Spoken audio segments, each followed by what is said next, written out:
이정자 씨는 올해 63살이다. 남편이 떠난 지 벌써 3년이 지났다. 처음 1년은 그야말로 정신이 없었다. 마음이 아파서가 아니라 너무 많은 일들이 한꺼번에 무너졌기 때문이다. 남편의 장례를 치르고 나니 세상에서 내 편이라 믿었던 사람들도 조용히 아주 자연스럽게 흩어졌다. 남편의 친구들이 잠깐 위로 전화를 했고 교회 사람들은 처음 몇 주 동안만 반찬을 가져다 줬다.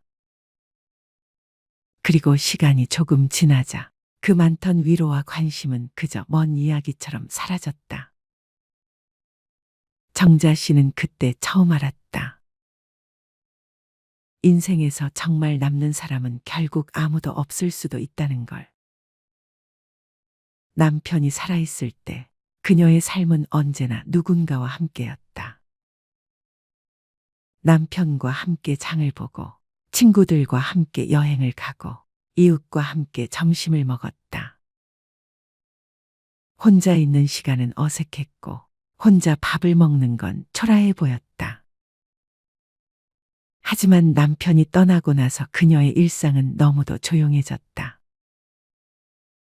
부엌에선 냄비 하나가 덩그러니 놓여 있었고 식탁 위에는 수저 하나만 가지런히 놓였다. 가끔은 밥을 하기도 귀찮아서 김치에 물 말아 한 그릇 먹을 때도 많았다. 그럴 때면 문득 떠올랐다. 이게 다 무슨 의미가 있을까? 처음 몇 달 동안은 친구들을 붙잡았다. 누군가와 만나야 외로움이 덜할 것 같았다. 언니, 나 요즘 너무 힘들어. 잠깐 차 한 잔 어때? 그래, 우리 나가자. 바람이라도 쐬자. 그렇게 시작된 모임이었지만 언제부턴가 대화의 방향은 늘 똑같았다. 누구는 사위 자랑, 누구는 손주 자랑, 그리고 마지막엔 그래도 남편이 있을 땐 좋았지. 그 말이 나오면 정자 씨는 웃지도 울지도 못했다. 그냥 웃는 척하며 고개를 끄덕였다. 집에 돌아와 문을 닫는 순간 모든 게 쓸쓸하게 쏟아졌다. 그녀는 그날 이후로 약속을 줄였다. 그리고 어느 날부턴가 전화벨이 울려도 받지 않았다. 그저 조용히 하루하루를 버티는 걸 택했다. 이상하게도 그렇게 혼자 있는 시간이 늘어날수록 마음이 조금씩 안정되기 시작했다. 아침에 커튼을 열면 햇살이 방 안으로 들어왔고 그 빛이 식탁 위에서 반짝이는 걸 보며 그래, 오늘도 하루가 시작됐구나. 그 말 한마디로 마음이 편해졌다. 예전엔 외로움이 무서웠는데 이젠 조용함이 고마웠다. 혼자 있는 게 두렵지 않았다. 아니, 오히려 그 시간 덕분에 처음으로 나를 보게 됐다. 하루는 텔레비전에서 요가 방송이 나오길래 따라 해봤다. 팔이 뻣뻣해서 제대로 되지도 않았지만 몸을 펴는 그 몇 분이 그렇게 좋을 수가 없었다. 숨을 들이쉬고 내쉬면서 내가 아직 살아있구나 하는 기분이 들었다. 그날 이후로 매일 아침 매트를 깔고 조용히 몸을 움직였다. 누구에게 보여주기 위한 게 아니라 그저 나를 위해서. 그렇게 하루에 30분씩 자신을 챙기다 보니 이상하게 마음이 단단해졌다. 예전엔 누가 내 안부를 묻지 않으면 서운했는데 이젠 내가 나에게 묻는다. 오늘은 어땠어, 정자야? 그 대답이 괜찮았어일 때면 그걸로 충분했다. 동네에 있는 작은 도서관에도 가기 시작했다. 예전엔 책을 읽을 시간이 없다고 변명했는데 이젠 시간이 넘쳐났다. 하루 종일 아무 말도 하지 않아도 책 속 인물들이 내 친구가 되어졌다.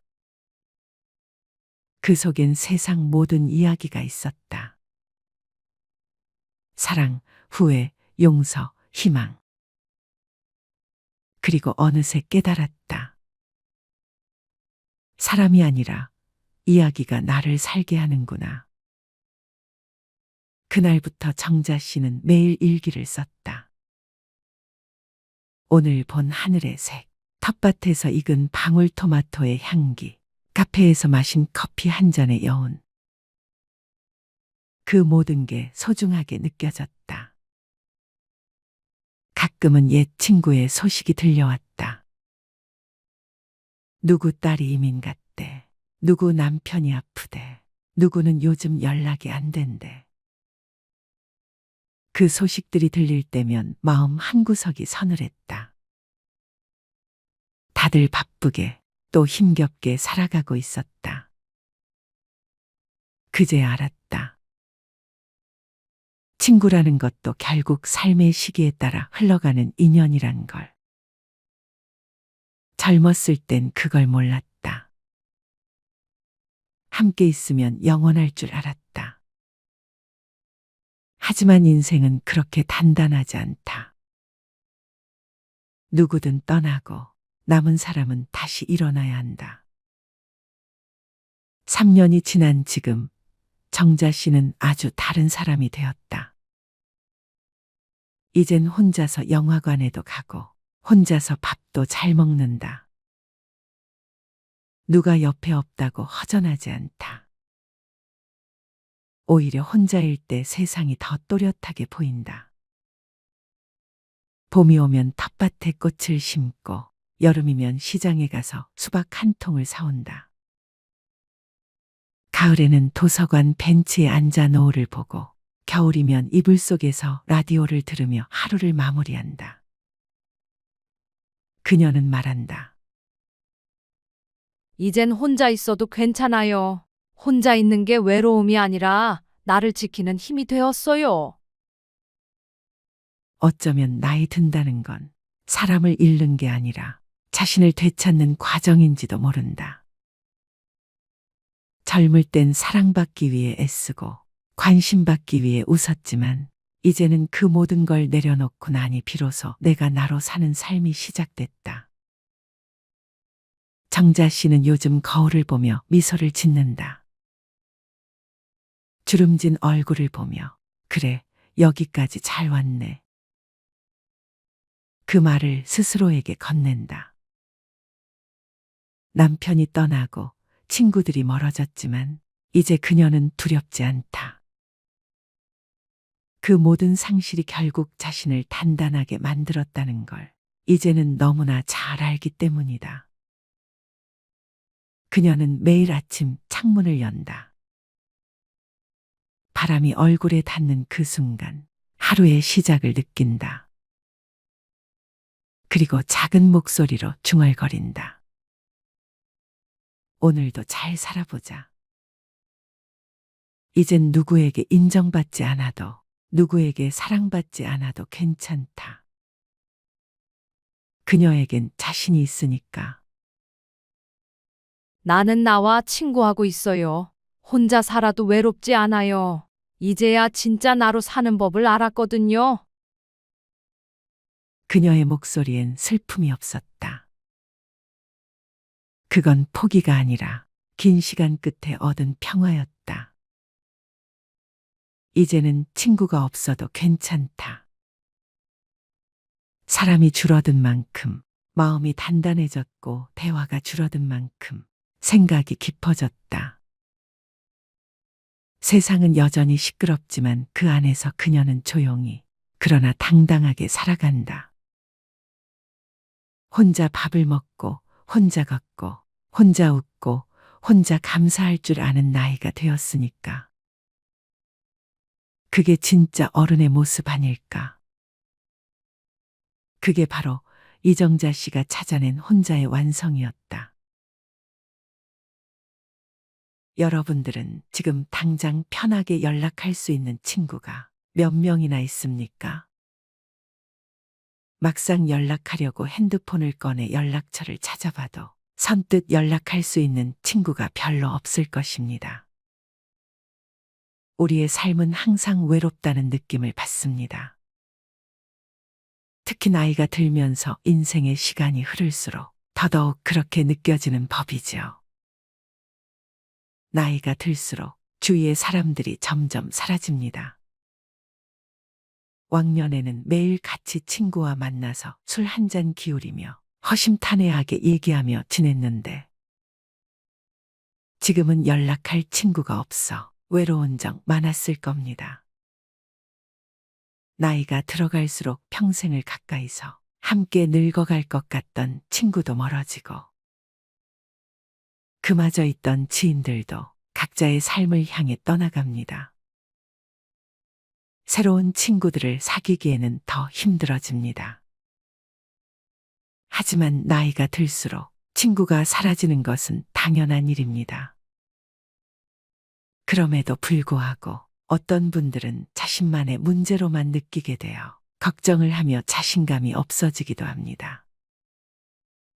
이러한 현상은 세상 사람 모두가 공통적으로 겪는 현상이니 전혀 걱정하거나 슬퍼하실 필요 없습니다. 오늘은 나이 들수록 친구가 점점 사라지는 이유에 대해 알려드리겠습니다. 친구가 점점 사라지는 이유 첫 번째, 서로의 환경 변화. 사람마다 다르지만 친구들이 사라지는 이유는 환경 변화가 가장 큽니다. 어렸을 때는 한 동네 한 골목에서 공을 차거나 고무줄 놀이를 하면서 자랐지만 세월이 흐른 만큼 사는 환경이 너무도 달라졌습니다.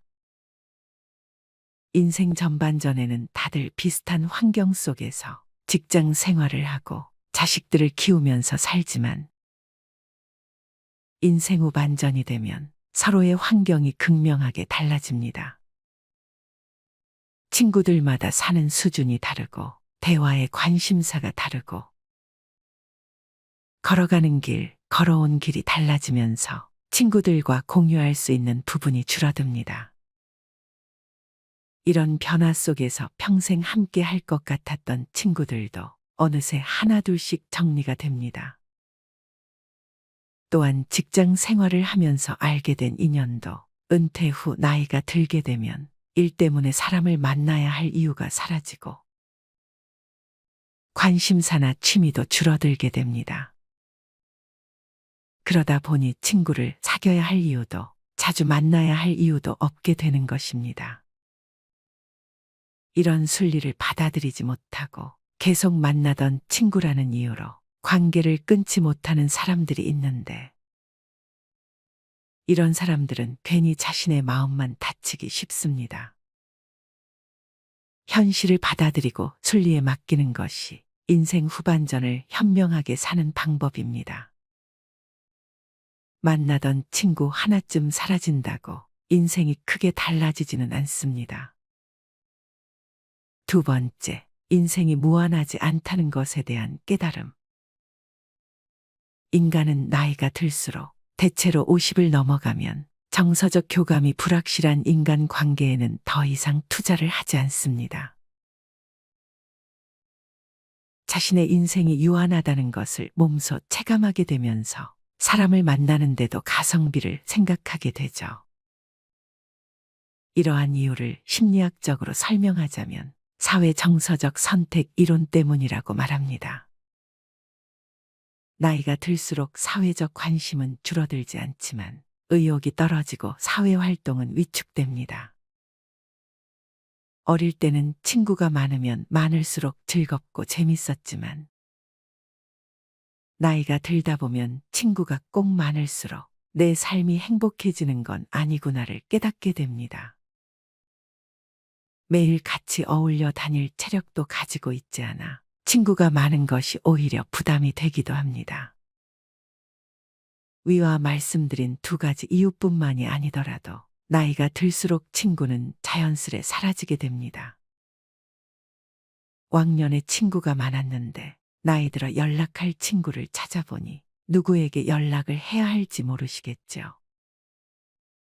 하지만 친구가 적어진다고 해서 외롭다든지 소외감이 들어 우울해하지 않으셔도 됩니다. 당연한 이치로 받아들이세요.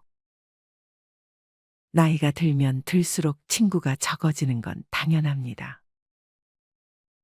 그렇게 당연한 것으로 받아들이면 친구가 하나 둘 사라져도 신경 쓸 일이 적어집니다.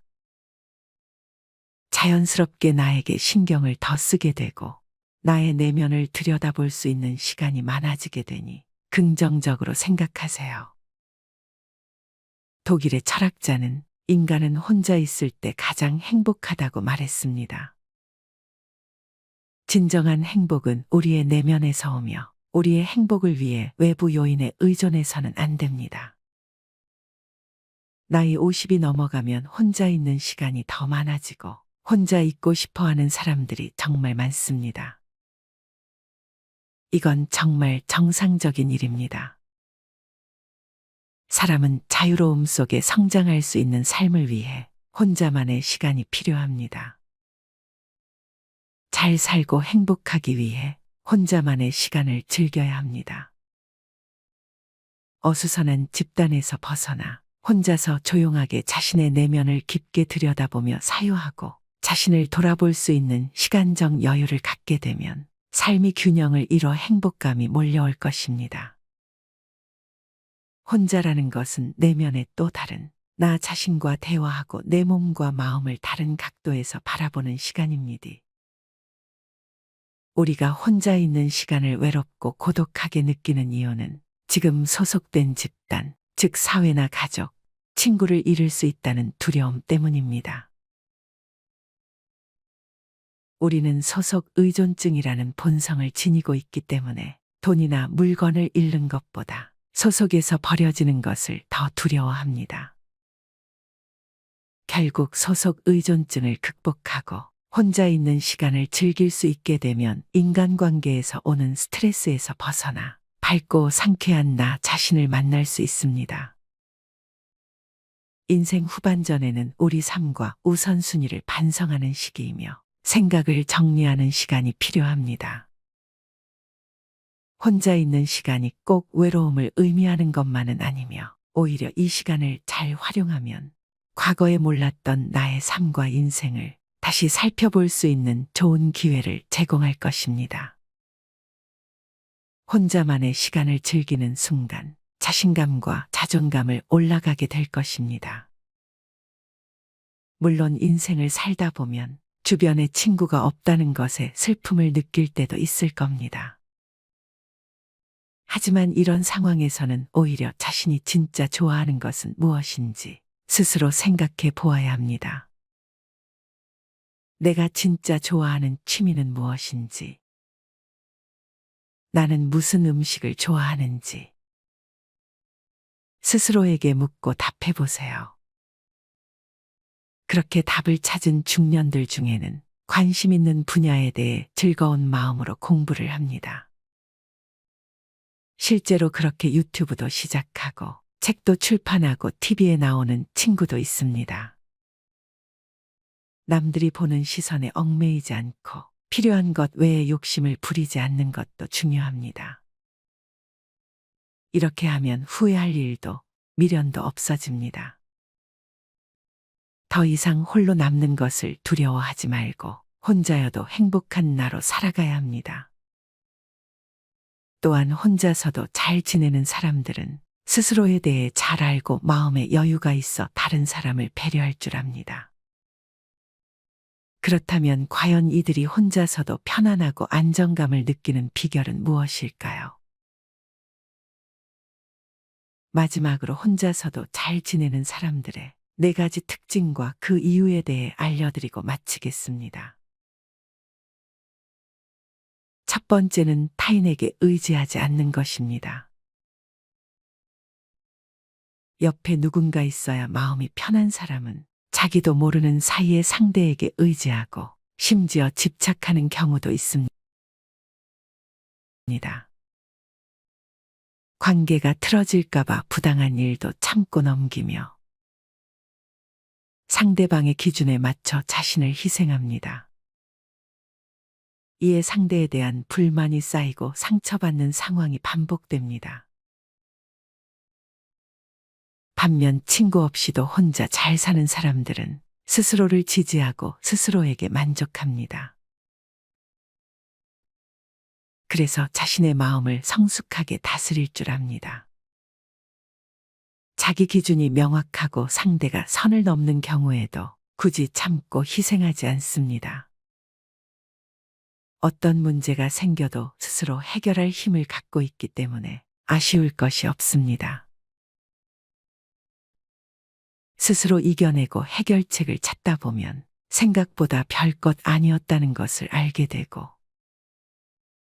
오히려 지금까지 본 적 없는 새로운 자신을 발견하는 기회가 될 것입니다. 타인에게 의지하는 것은 스스로의 자유를 박탈하는 것과 같습니다. 나의 모든 순간, 모든 감정, 모든 모습을 온전히 알고 있는 건 바로 나입니다. 누구에게 보여주기 위해서가 아닌 나를 위해 여러분도 자기 자신과 친구가 되어 보시기 바랍니다. 두 번째는 자신의 내면을 채우는 활동을 합니다. 혼자 있는 시간을 우울감에 사로잡혀 쓸쓸하게 보내지 않고 독서나 명상 혹은 자기가 좋아하는 취미 활동을 하며 자신의 내면을 채우는 활동을 합니다. 그 이유는 시간을 발전적이고 생산적인 활동으로 채우기 때문입니다. 혼자 있는 것이 외롭다고 느껴서 잘 맞지 않는 사람의 기준에 맞춰가며 지내다 보면 시간이 지날수록 상처만 남게 됩니다. 이유 모를 외로움, 자존감과 자신감 하락 등 부정적인 생각은 외부의 자극에 의해 우리 삶에 지속적으로 떠올랐다 사라집니다. 하지만 혼자만의 시간에는 나를 좀먹는 생각으로부터 자신을 보호할 수 있습니다. 같은 세월을 살아도 시간을 활용하는 사람과 끌려다니는 사람의 차이는 나이가 들수록 확연한 차이로 나타납니다. 친구가 없는 사람의 이미지를 떠올려 보면 쓸쓸하고 영혼 없는 처량한 모습을 떠올리지만 실제로는 그 시간을 활용하는 사람들이 오히려 활력이 넘치고 인생을 즐기며 살아갑니다. 하고 싶지만 시간이 없어 미뤄오던 일들을 오늘부터 시작하고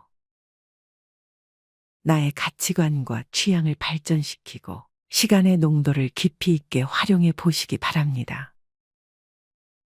세 번째는 새로운 도전을 두려워하지 않는 것입니다. 친구 없이 잘 사는 사람들의 대다수가 공통적으로 가지고 있는 특징은 자기만의 취미나 새로운 활동에 도전하고 이루고 싶은 꿈이나 목표를 실행으로 옮긴다는 것입니다. 항상 사람들 속에 섞여 살아가다 보면 새로운 일이나 취미를 시작하기 전에 사람들에게 그 일이 괜찮은지 물어보고 주변으로부터 확신을 얻으려고 합니다. 그러나 주변 사람들은 그 일을 직접 해본 사람이 아닐 뿐더러 그런 사람의 조언을 참고하는 것은 실제로 그 일을 할 때는 별 다른 도움이 되지 않을 때가 많습니다. 반면 친구 없이 혼자 잘 사는 사람은 하고 싶은 일을 혼자 있는 시간에 주변의 시선을 신경 쓰지 않고 실행에 옮기며 차근차근 이루어 나갑니다. 이런 경험이 조금씩 쌓이다 보면 내면적으로 강해지게 되고 스스로에 대한 확신이 생깁니다.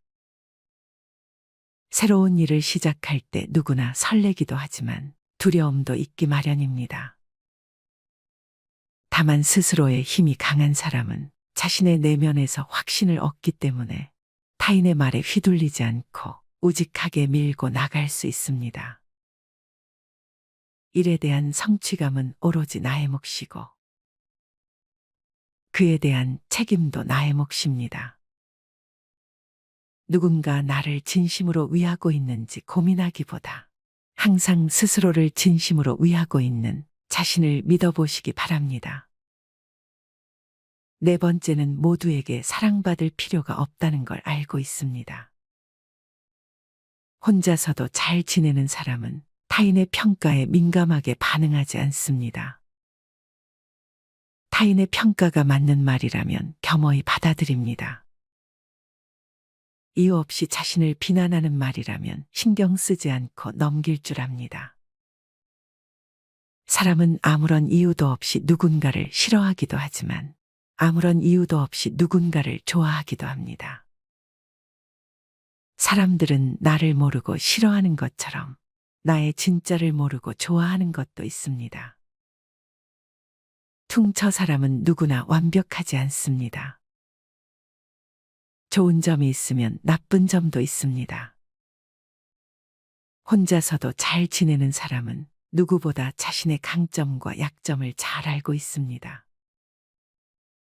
스스로를 잘 알고 있기 때문에 타인의 평가에 휘둘리거나 자신을 잃으면서까지 남에게 맞춰주지 않습니다. 자신에게 해를 끼치는 관계는 과감히 끊을 줄 압니다. 내가 하는 일이나 취미 활동 등을 통해 만나게 되는 사람들과 자연스럽게 소통하고 자기만의 시간과 대인관계의 균형을 이루며 새로운 인연의 문을 열어두는 것입니다. 내가 굳이 노력하고 희생하지 않아도 취향이 비슷하고 같은 활동을 하며 자연스럽게 관계를 맺어가는 삶은 주변의 친구로 여길 사람이 있든 없든 연연하지 않고 혼자가 되는 것이 두렵지 않은 삶을 사는 지혜입니다. 혼자 있는 것을 힘들어하는 사람들은 그 공허함을 채우려고 노력함으로써 스트레스를 받는 경우가 많습니다. 대부분의 사람들이 가지는 외로움에 대한 걱정과 달리 고독을 받아들이는 사람들은 성장하고 창조하고 발전하는 데 시간을 보냅니다. 여러분은 어떠신가요? 인생을 어느 정도 살아보신 분들이라면 막상 내 인생에 정말 도움되는 사람은 별로 없다는 것을 잘 아실 것입니다. 받기만 하고 이용해 먹으려는 사람, 질투하고 배 아파하는 사람 등 여러 가지 이유로 상처 주는 사람들이 대부분입니다. 말하지 않아도 내 마음을 알고 좋은 선물을 주고도 돌려받길 원하지 않는 사람은 바로 나 자신밖에 없을 것입니다. 가장 친한 친구가 자기 자신인 사람들은 굳이 다른 친구가 필요하다고 생각하지 않습니다. 불필요한 인연을 지속하기 위해 희생하며 스트레스 받기보다 본인을 위해 시간을 내고 고독과 천천히 친구가 되어보세요. 독일의 신학자이자 철학자 폴 틸리히는 이렇게 말했습니다. 외로움이란 혼자 있는 고통을 표현하기 위한 말이고, 고독이란 혼자 있는 즐거움을 표현하기 위한 말이다. 여러분에게 혼자만의 시간이 외로움이 아닌 고독이 되었으면 좋겠습니다. 살아가면서 무조건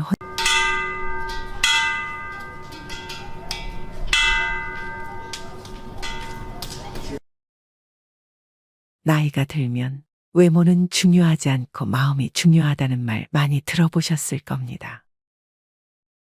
하지만 세상을 살아가는 데 있어서 외모는 정말 중요하다고 합니다. 여러 인간관계의 책을 보아도 사람은 외관이 중요하다고 말합니다. 저는 생각대로 살게 된다는 말처럼 생긴 대로 살게 된다는 것도 믿습니다. 어떤 해외 연구에 따르면 잘생긴 사람이 평균 연봉이 더 높다는 결과도 있습니다. 물론 이는 정말 잘생김과 못생김의 차이를 의미하는 것일 수도 있습니다. 하지만 사람은 나이가 들수록 타고난 생김새가 아니라 얼마나 외모를 가꾸었는지에 따라 얼굴이 달라 보입니다. 아무리 잘생긴 사람도 관리하지 않고 외모를 방치한다면 관리를 잘 한 사람보다 늙어 보이고 못생겨 보일 수 있습니다. 나이가 들면 외모에 대해 역전의 기회가 온다는 것입니다. 그런데 이 역전의 기회도 한 살이라도 어릴 때부터 꾸준히 관리해 온 사람만이 가질 수 있는 것입니다. 링컨의 수염과 나이 40이 되면 자신의 얼굴에 책임져야 한다는 그의 말은 외모가 경쟁력이라는 것과 관리의 중요성을 모두 대변하고 있습니다. 그간 살아온 삶은 얼굴에 고스란히 흔적을 남깁니다. 혹시 얼굴에서 광채가 나는 사람을 본 적 있나요? 그런 사람들을 보면 다른 사람들과는 뭔가 다른 느낌을 받습니다. 굉장히 평온한 삶을 살아왔을 것 같고 앞으로도 잘 살 것 같은 느낌이 듭니다. 어느 날 대중목욕탕에서 온욕을 하다가 문득 눈길을 끄는 할머니가 있었습니다.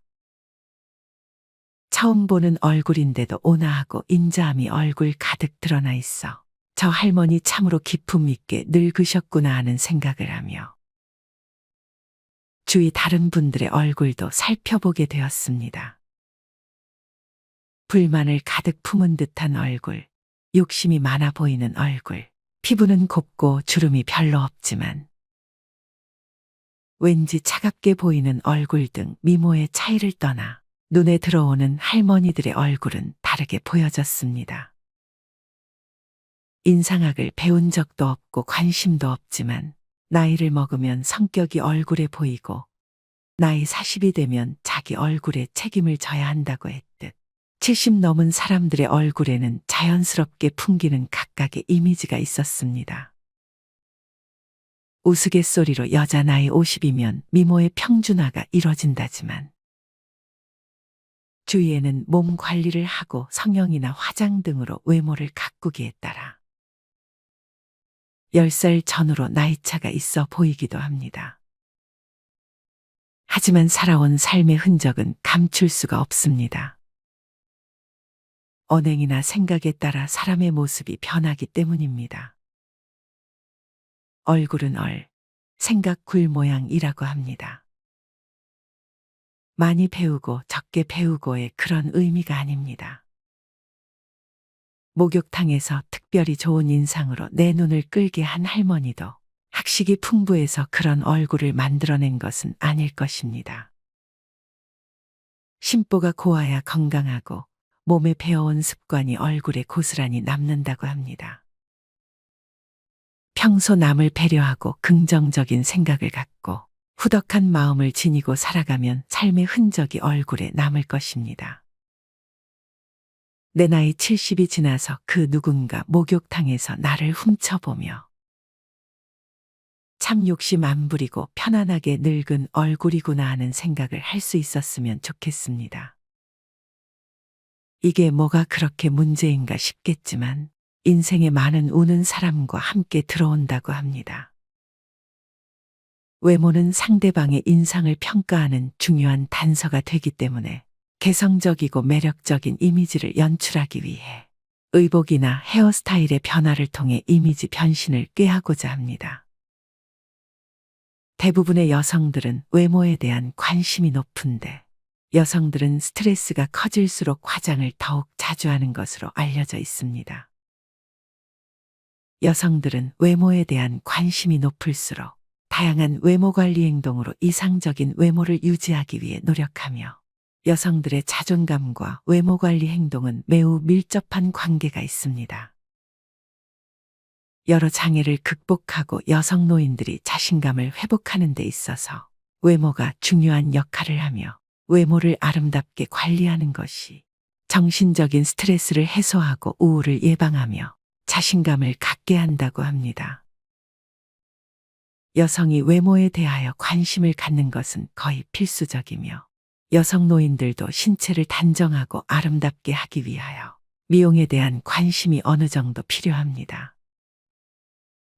여성 노인들은 아무리 연령이 높아도 화장을 하고 외모에 관심이 높습니다. 노인들의 우울감은 생활 만족에 유의미한 영향을 미치는 것으로 나타났습니다. 초고령화 사회가 진행될수록 여성 노인들은 사회적, 경제적, 정신적 변화가 수반돼 더욱 외로움을 느끼면서 소외감과 고독감은 더욱 증가되어 우울 증상이 발생할 수 있습니다. 그러므로 가까운 친척이나 친구와 자주 왕래하고 생활에 대한 정보를 교환하고 사회 활동을 통하여 새로운 사람들과의 만남으로 생활을 바꿀 수 있는 기회를 가져야 합니다. 사회적 활동이 많은 노인은 외모에 관심이 높으며 생활에 만족하는 노인일수록 의복 생활에 만족한다고 합니다. 따라서 여성 노인의 여가 활동, 봉사 활동, 사회 구성원 간의 친밀한 유대 관계 등을 통하여 적절한 활동을 지속함으로써 정신 건강을 높이고 우울을 떨쳐내어 심리적인 건강뿐만 아니라 신체적인 건강을 증진시킬 것입니다.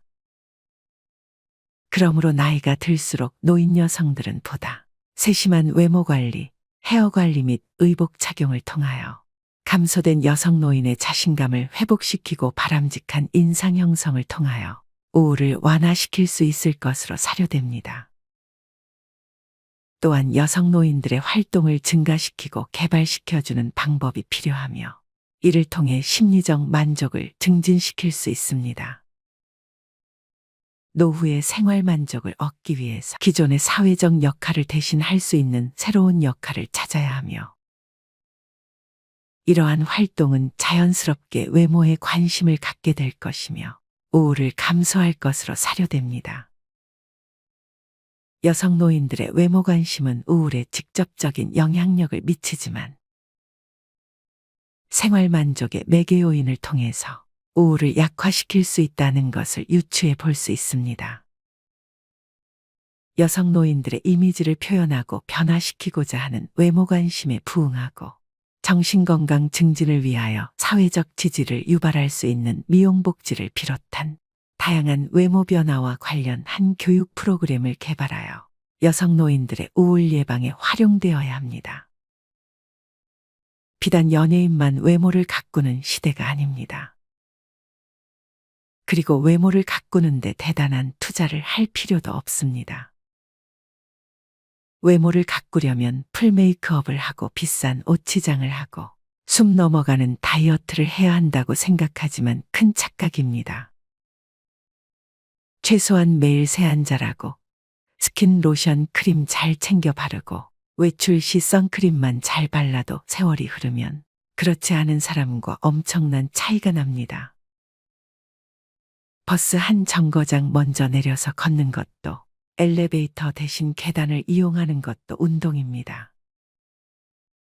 앞에 말한 내용을 바탕으로 요즘은 외모도 경쟁력으로 여겨지는 시대이기에 피부동안 동안 미모를 위해 외모 및 체형 관리를 신경 써야 합니다. 인생 이막을 더 즐겁게 살기 위해 더 젊어지는 5060에 관심을 받는 것에는 무엇이 있는지 알려드리겠습니다. 먼저 기미, 주근깨, 검버섯 제거입니다. 피부 노화는 신체 노화 중 가장 눈에 먼저 띄는 현상입니다. 그 중에서도 중년들의 가장 큰 피부 고민은 검버섯이라고 할 수 있습니다. 나이가 들수록 증가하는 경향이 있어 저승꽃이라고도 불리기에 거부감이 더욱 더 큽니다. 게다가 피부 노화가 진행되며 기미도 더 증가하게 됩니다. 이런 점, 기미, 주근깨, 검버섯, 색소 침착과 같은 피부 노화의 흔적만 제거해도 인상이 훨씬 더 환해 보일 뿐더러 어려 보일 수 있어 중년들에게 피부과 시술이 인기입니다. 하지만 요즘은 피부과 말고도 유튜브나 인터넷에 집에서 기미 제거하는 법 등의 정보들이 많으니 찾아보시길 바랍니다. 두 번째는 목주름 관리입니다. 목주름을 보면 나이가 보인다라는 말도 있듯이 얼굴에는 각종 팩, 좋은 크림을 사용하면서 목 피부 관리는 소홀히 하게 됩니다. 100세 시대 어려 보이고 싶은 5060이라면 눈가, 입가 주름에 이어 목주름 관리도 필수입니다. 스마트폰으로 삶이 좀 더 편해졌지만 스마트폰의 과도한 사용은 시력 저하, 안구 건조증, 수면방에 목 디스크, 거북목 증후군 등의 질환을 낳는데 휴대폰을 보는 행동이 위에 목 질환뿐만 아니라 목주름에도 안 좋다는 사실을 알고 계셨나요? 장시간 스마트폰을 내려다보는 자세는 목주름의 원인이 되곤 합니다. 최근 젊은 층들 사이에서도 목주름을 호소하는 이들이 많이 생기듯이 목에 생기는 수평의 주름은 주로 나쁜 자세에서 비롯됩니다. 스마트폰을 장시간 봐야 한다면 아래로 내려서 보지 않고 눈높이에 맞추어 스마트폰을 사용하는 것이 좋습니다. 세 번째는 안검하수 교정입니다. 안검하수는 눈꺼풀 처짐 증상이라고도 합니다. 중년이 되면 눈꺼풀을 올리는 근육의 힘이 사라지면서 눈꺼풀이 처지는 현상입니다. 안검하수가 생기게 되면 윗꺼풀이 내려와 속눈썹이 눈을 찔러 염증이 생기거나 졸린 인상을 주게 됩니다. 시야도 가리다 보니 눈에 힘을 주게 눈을 뜨게 되어 이마 주름도 증가하게 됩니다. 안검하수를 극복하기 위해 많이 하는 시술에는 상안검 수술이 있습니다. 상안검 수술은 중력으로 인해 아래로 처져 늘어진 조직을 잘라내고 제거하는 수술입니다. 대부분 염증을 방지하고 시야가 제한되는 것을 완화하고자 선택하는 수술이지만 상안검 수술로 인한 인상의 변화를 주기 위해 선택하기도 합니다. 또한 너무 높은 베개를 베는 것 또한 똑같은 자세입니다. 적당한 베개 높이는 6에서 9cm 정도로 목등뼈가 시자를 유지하고 옆으로 누웠을 때 머리와 목 그리고 척추가 일직선이 되는 높이가 적절합니다. 네 번째는 헤어스타일 교정 또는 탈모 시술입니다. 헤어스타일만 바꿔도 젊어 보일 수 있습니다. 숱이 적어진 분들은 펌을 하는 것만으로도 충분히 우아한 중년으로 이미지 전환을 할 수 있습니다. 얼굴에 맞는 색으로 좀 더 밝게 염색을 하거나 가르마 방향을 바꾸는 것도 쉽지만 효과는 충분합니다. 중년이 되면 호르몬의 변화나 갱년기 증상이 나타나고 또 염색이나 파마를 자주 하게 되며 모발과 두피 건강이 악화되어 탈모로 이어지기도 합니다. 탈모가 생기는 데는 유전자, 스트레스 등 많은 이유가 있지만 노화도 하나의 이유이기도 합니다. 탈모는 다른 어떤 것보다 극심한 스트레스를 줍니다. 인간관계에 소극적이게 되고 자신감을 약화시킵니다. 탈모인이 증가하면서 비과학적이고 검증되지 않은 방법의 치료제들이 많이 생기고 탈모 치료에 대한 가설들이 떠돌곤 합니다. 이와 관련하여 탈모 샴푸, 약, 두피 클리닉 등 많은 방법이 나와 있습니다. 최근 3년 반 동안 탈모 관련 식약품 등의 허위 과대 광도 적발 건수가 약 1만 건에 달하는 것으로 나타났습니다. 탈모는 스트레스, 유전, 호르몬 등 그 원인이 다양하고 진행 진척에 따라 치료 방법이 상이한 만큼 전문가의 진단을 받는 게 좋습니다. 서울대 연구팀이 59세에서 84세 성인 남녀 68명을 대상으로 실제 나이와 비교해 볼 때 당신은 몇 살이라고 느끼는가? 라는 질문을 던졌습니다. 그리고 자신이 실제 나이보다 어리다고 느끼는 이들의 뇌는 실제로 노화가 덜 진행됐음을 확인했다고 국제학술지 프론티어스 인 에이직 유로사이언스에 발표했습니다. 외모 관리는 자기만족을 위한 경우도 많지만 어느샌가부터 자신을 젊게 가꾸고 외모에 신경 써야지. 사회에서 인정받기도 수월해진 것 같습니다. 나는 내 실제 나이보다 젊다라고 생각하고 세련되고 호감 가는 인상으로 외모 자신감을 올리며 제2의 전성기를 누려보세요. 하지만 외모뿐만 아니라 나이가 들면서 자신의 내면을 가꾸는 일에도 너무 인색하지 말았으면 좋겠습니다. 인간은 누구나 늙어가고 나이가 들면 어쩔 수 없이 신체는 조금씩 기능이 떨어집니다.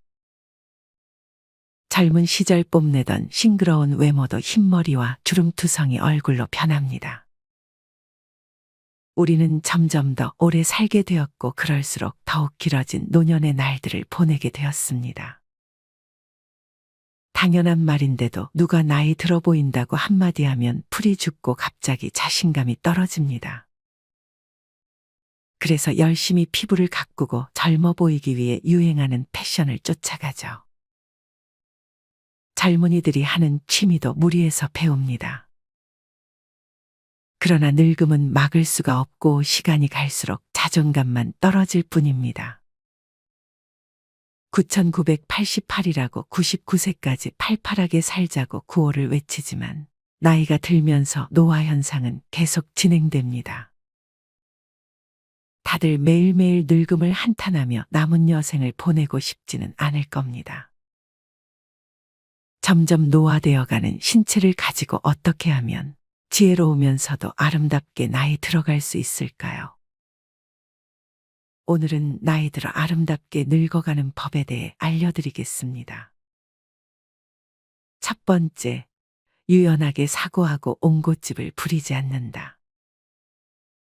아카데미 여우조연상을 받은 윤여정에게 젊은이들과 잘 어울리며 사랑받는 비결을 묻자. 우리는 먹고 사는데 급급해서 촌스러운 게 있잖아. 그런데 젊은 애들은 보기만 해도 기분이 좋아. 막 신통하고 장하고 그래요. 내가 어른스럽지 못하다는 걸 잘 알아서 노력을 해요. 애들처럼 똑같이 욕심 안 내고 밥값은 내가 내고 라고 대답하였습니다. 연기를 할 때는 누구보다 치열하고 까다로우며 자기 자신에게 엄격한 그녀지만 젊은이들과 함께할 때 유연한 사고를 엿볼 수 있었습니다.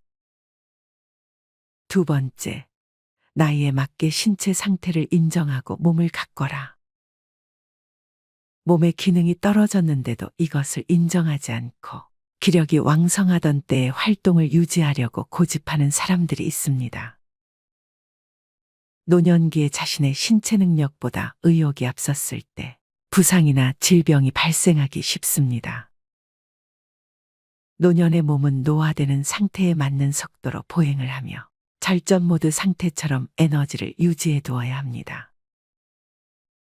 점점 굽어가는 척추를 곧게 바른 자세로 생활하며 오래도록 자립 보행할 수 있도록 근육을 강화해야 합니다.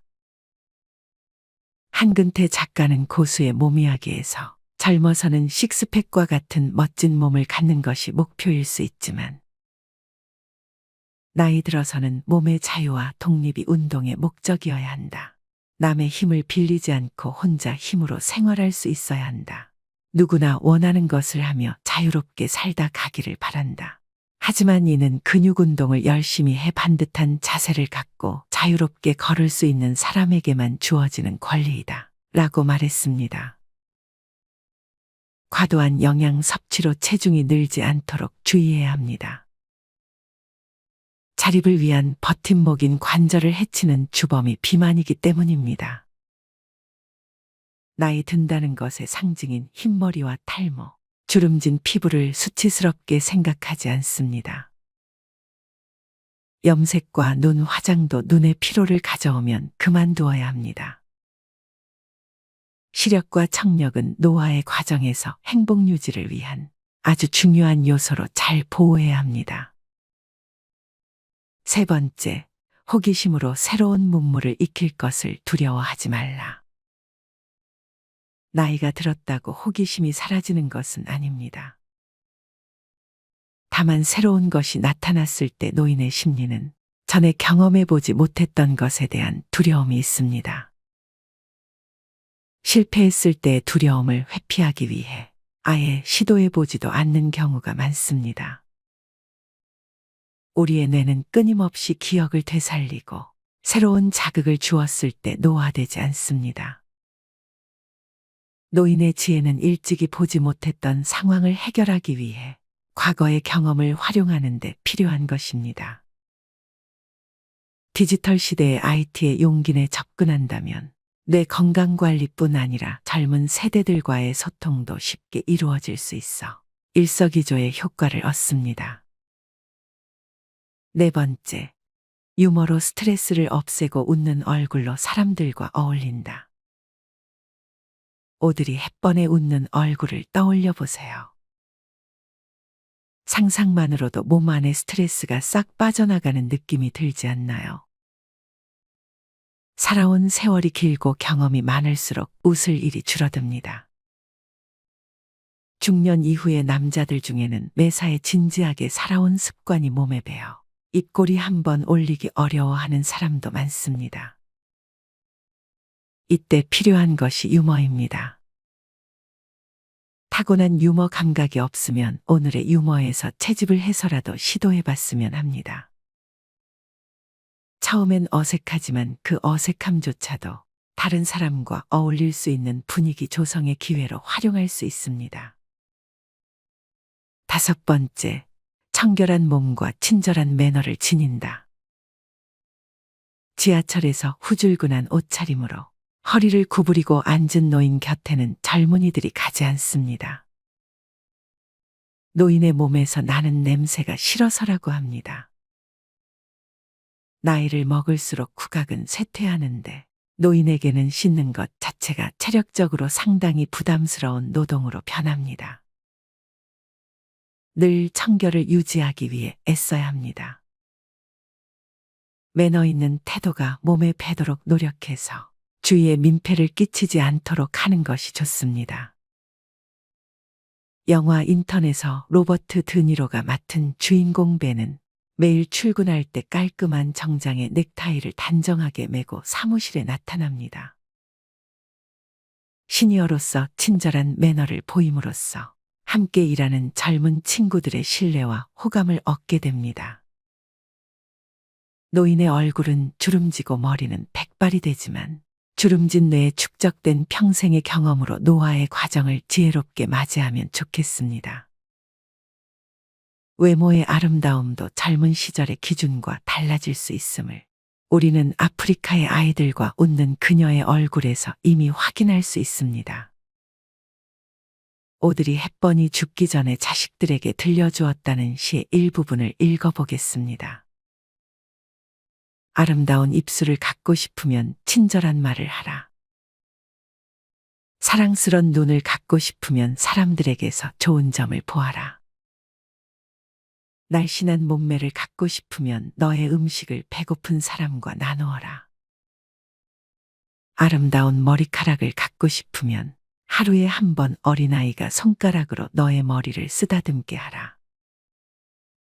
아름다운 자세를 갖고 싶다면 결코 당신 혼자 걷고 있지 않음을 명심하라. 오늘도 여러분의 아름다운 인생 이막을 진심으로 응원하겠습니다.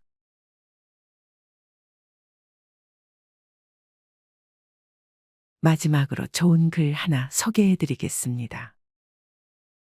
이 글을 들으면서 여러분들이 살아온 인생을 한번 돌아보시길 바랍니다. 이젠 나 스스로를 사랑해야 한다.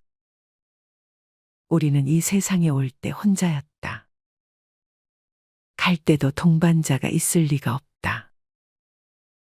사람으로 사는 것은 필경 외로운 일일 것이다. 고독을 즐기다가 새로운 인생을 만난 사람도 있고 오랜 동행의 종지부를 찍은 사람도 있다.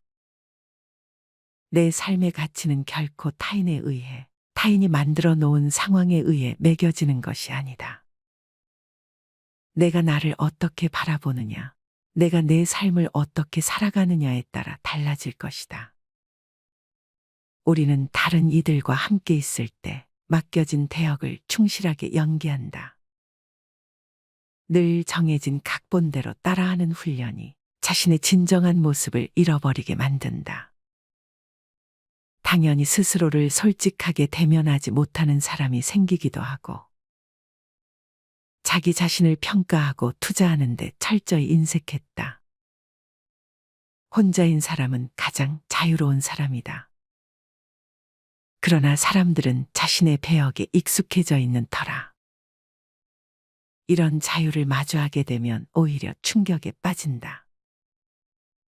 그래서 상당수의 사람들이 혼자라는 사실을 참을 수 없어 한다. 혼자는 곧 외로우며 공허하고 단정 짓고 착각 속에 빠진다. 하지만 사람은 모두 자신의 길을 당당히 걸어가야 한다. 이젠 자식도 배우자도 일상의 삶에서 잠시 내려놓고 그들만큼이나 사랑한 열정을 오래 잊고 지냈던 나 자신과의 사랑을 위해 사용해 보기로 하자. 이젠 나 스스로를 사랑해야 한다. 내가 나를 사랑해주지 않으면 누가 날 나만큼 사랑해줄까? 최근에 혼자만의 시간을 누려본 기억이 있는가? 혼자서 여행을 가본 적이 있는가? 스스로 고독한 여행자가 되어보자. 한밤중 덜컹거리며 달리는 기차에 앉아 창밖으로 스쳐 지나가는 불빛을 바라보자. 고독은 생각을 풍성하게 키우고 그 차원을 높여준다. 많은 생각이 부담스러운가? 생각이 많은 것은 좋은 일이다. 그것을 조용히 음미할 때 우리의 영혼은 성장한다. 열심히 가정을 지키면서 살아온 나 자신을 마음껏 칭찬하자. 열심히 일하면서 지나온 내 삶을 한껏 사랑하자. 정성껏 마음 주고 걸음 좋은 내 이웃들을 중심으로 사랑하며 칭찬하자.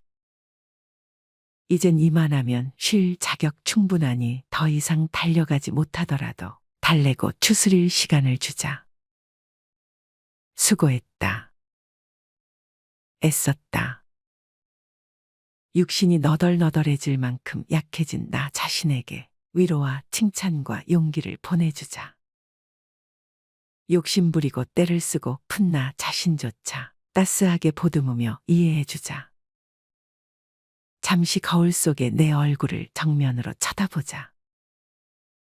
노화를 느낀 언젠가부터 자세히 보기 싫어진 내 얼굴이지만 오늘은 거울 속에 내 얼굴을 정면으로 뚫어져라 바라보자.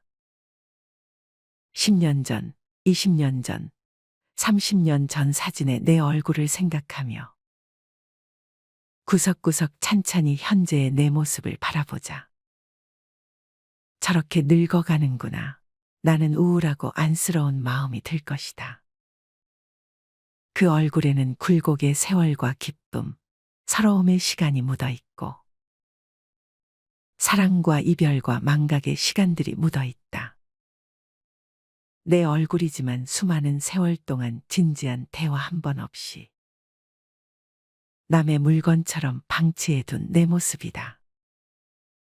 언제 이렇게 수많은 주름살이 얼굴을 도배했을까? 언제 이렇게 떨어진 꽃잎의 색깔처럼 피부는 갈색 침전이 되었을까? 한때는 거울 속에 저 얼굴에도 신혼의 싱그러움이 있었다. 애들 초등학교 입학식 때 희망에 찬 젊은 부모의 기계가 있었을 것이다. 경제적 궁핍함에 힘든 세월 속에서도 꿋꿋이 웃음을 잃지 않던 얼굴이었고 애들의 교육 문제로 일희일비하던 극성스런 부모의 얼굴이었다. 갑자기 먼 길 떠나는 부모님과의 영원한 이별을 회한의 눈물로 보내드린 얼굴이었고 지금은 당시 부모님의 얼굴로 쓸쓸히 거울 속에 있다. 낯설게 변해버린 굳은 무표정의 얼굴에게 이젠 진정으로 좋은 표정을 선물해주자. 지난 세월 근심과 걱정 속에서 찌들어간 내 얼굴에게 앞으로는 웃음과 희망을 전해주고 더 이상 주름살은 남겨주지 않도록 노력하자. 열심히 살아온 내 얼굴에게 그동안 너무 고마웠다고 말해주자. 수십 년을 동고동락해준 내 얼굴에게 지구상에 오직 하나뿐인 내 얼굴에게 남은 시간은 우리들만을 위해 바치겠노라고 약속하자. 생각은 말이 되고 말은 행동이 되며 행동은 습관이 되고 습관은 삶의 변화를 준다. 어떤 생각을 하느냐에 따라 인생이 달라진다. 내가 나를 사랑하지 않으면 남들 또한 나를 사랑해주지 않을 것이다. 첫 번째, 내가 제일 좋아했던 취미 생활을 시작하자. 두 번째, 내가 진짜 가보고 싶은 여행지로 훌쩍 떠나자. 세 번째, 신발은 지금까지 신었던 가격보다 좀 비싼 걸로 투자하자. 네 번째, 마음을 터놓을 수 있는 친구에게 당장 전화해보자. 다섯 번째, 아직 용서해주지 않았던 사람이 있다면 가슴을 열고 용서해주자. 그러면 내가 편해진다. 여섯 번째, 거리가 멀더라도 맛집으로 이름난 식당을 찾아 나 자신에게 음식 선물을 해주자. 일곱 번째, 매일 아침 눈을 뜨는 순간 나는 사랑받기 위해 태어난 사람이고 지금 이 순간이 가장 행복한 사람이라고 외치자. 이 글을 읽은 모든 사람이 과거에 어떻게 살았던 지금 당장부터 행복했으면 한다. 거울 속의 낯선 나를 이젠 진정 사랑하는 대상으로 친하게 지내며 먼 훗날 영원한 안식 여행을 떠날 때 너와 나 우리는 행복한 삶을 살았다고 말할 수 있었으면 얼마나 좋을까. 내가 먼저 내 얼굴을 사랑해라고 말하고 바로 행동을 했으면 합니다. 나를 업신 여기지 말고 위대하고 또 위대한 소중하고 귀한 사람이 당신임을 잊지 말고 살았으면 합니다. 나는 지구상 하나뿐인 내 얼굴을 사랑합니다. 왜냐하면 한평생 희노애락을 같이 경험하며 살아온 얼굴이니까요. 이제는 늦기 전에 인생을 즐겨라. 아주 오래 살 것처럼 행동하면 어리석다. 걷지도 못할 때까지 기다리다가 인생을 후회하지 말고 몸이 허락하는 한 가보고 싶은 곳 여행하라. 혹시 병 들더라도 겁먹거나 걱정하지 마라. 태어나서 늙고 병들고 죽는 것은 누구에게나 오는 것 아닌가. 몸은 의사에게 맡기고 목숨은 하늘에 맡기고 마음은 스스로 책임져야 한다. 자식들이나 손자에 관한 일은 눈으로 보고 귀로 듣기만 하고 입은 꼭 다무셔라.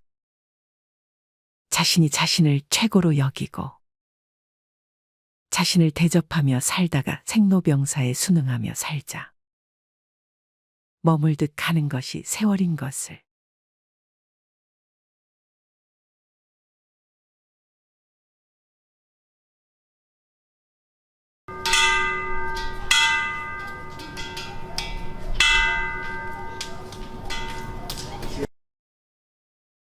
모임에 나가면 이런 사람 꼭 있습니다. 말은 조곤조곤하지만 뭔가 불편하고 내용은 나쁜 얘기가 아닌데 자꾸만 기분이 상하고 처음엔 내가 예민한가 싶지만 시간이 지나면 어느새 다들 조용히 그 사람을 피하고 있습니다. 그리고 진짜 무서운 건 그 당사자는 모른다는 겁니다. 본인은 전혀 눈치채지 못한 채, 아, 나 원래 말투가 좀 그래. 그냥 한 말이야. 이렇게 넘겨버립니다. 하지만 분위기를 깨는 말투는 단순한 습관이 아니라 사람 사이의 온도를 떨어뜨리는 위험 요소입니다. 이런 말투를 쓰는 사람은 결국 다음 모임에 초대되지 않는 사람이 됩니다. 오늘은 듣는 순간 기분이 상하고 하는 순간 사람들의 마음이 멀어지는 말투 5가지, 그리고 그걸 어떻게 바꾸면 되는지까지 구체적이고 현실적인 예시와 함께 말씀드리겠습니다. 며칠 전 퇴직 후 함께 지내는 친구들과 오랜만에 점심 모임을 가졌습니다. 다들 60대가 넘은 친구들이라 건강 이야기부터 손주 자랑, 예전 직장 시절의 무용담까지 웃으며 이야기꽃을 피우던 자리였죠. 그런데 그날 유독 말수가 줄고 표정이 굳어지는 사람이 있었습니다. 처음엔 피곤해서 그런가 싶었지만 집에 돌아오는 길에 곰곰이 생각해보니 그 원인은 바로 말투였습니다. 누군가의 무심한 한마디가 분위기를 꺾고 그 말에 상처받은 사람이 마음을 닫으면서 그날의 모임은 서서히 조용해졌습니다. 나이가 들수록 말투는 더 중요해집니다. 젊었을 땐 무심코 넘기던 말도 나이가 들수록 더 예민하게 들리고 더 깊이 남습니다. 젊을 때는 실수해도 너그럽게 넘겨주지만 인생을 오래 살아온 지금은 그 한마디가 내게 무시처럼 느껴지기도 합니다. 이제는 말 한마디가 사람과 사람 사이를 따뜻하게도 어색하게도 만드는 시기입니다. 조심하지 않으면 오래된 인연도 그 말 한마디로 멀어지게 마련입니다. 그래서 오늘은 혹시 나도 모르게 하고 있을지 모르는 모임 분위기를 흐리는 말투 5가지 지금 바로 알려드리겠습니다. 첫 번째, 늘 부정적으로 말하는 사람. 요즘 세상 돌아가는 거 보면 정말 답 없어. 그래봤자 뭐해, 다 허사야. 이런 말 무심코 내뱉기 쉬운 말입니다. 하지만 이런 말은 들은 사람의 마음을 쓱 꺾어버립니다. 좋은 이야기도 이 말투 한 줄이면 금세 식어버리죠. 나이가 들수록 세상에 대한 시선이 날카로워질 수 있지만 부정적인 말투는 본인도 주변 사람도 지치게 만듭니다.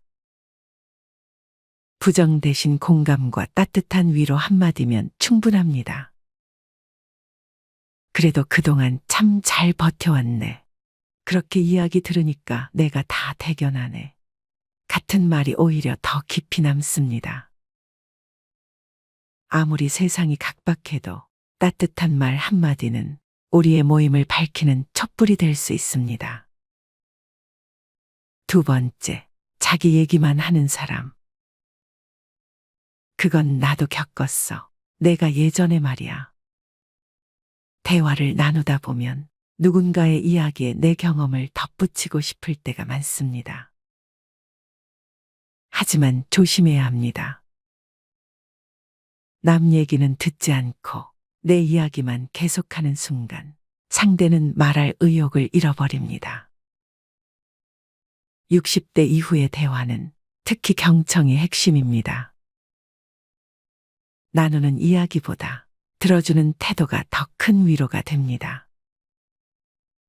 그래, 그랬구나. 참 많이 힘들었겠다. 한마디가 수많은 조언보다 낫습니다. 이야기의 중심이 되려 하지 말고 함께 공감하고 어깨를 나란히 하는 대화가 필요합니다. 대화는 경쟁이 아니라 연결입니다. 세 번째, 솔직함을 가장한 무례함. 너 요즘 살 좀 붙었네. 그 나이에 그런 옷은 좀 아닌 거 아냐? 이런 말, 농담처럼 툭 던질 수 있습니다. 하지만 듣는 이는 속이 쓰립니다. 특히 나이가 들수록 외모나 건강에 대한 지적은 더욱 민감하게 들립니다. 솔직한 말이 꼭 필요한 건 아닙니다. 진심은 배려 안에서 전해야 깊게 전해집니다. 오늘 얼굴이 환해 보이네. 늘 당당하게 보여서 보기 좋아. 이런 따뜻한 말은 나이든 우리에게 더 큰 용기와 웃음을 줍니다. 결국 중요한 건 진실보다 사람입니다. 진실이란 이름으로 상처를 남기기보단 진심으로 따뜻함을 전해보세요. 네 번째, 지적하는 습관. 그건 내가 잘못하는 거야. 그건 틀렸어. 정확히는 말이지. 사소한 틀림도 그냥 넘기지 못하고 지적하는 사람들이 있습니다.